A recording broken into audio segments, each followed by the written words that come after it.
జగిత్యాల యుద్ధం మీ వంతు, తెలంగాణ యుద్ధం మా వంతు.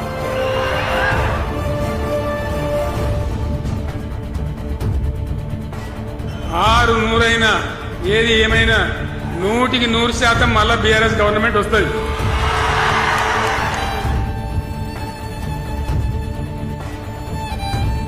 మిషన్ భగీరథ నీళ్ళు పుష్కలంగా రాలే, మరి ఏం చేయాలా?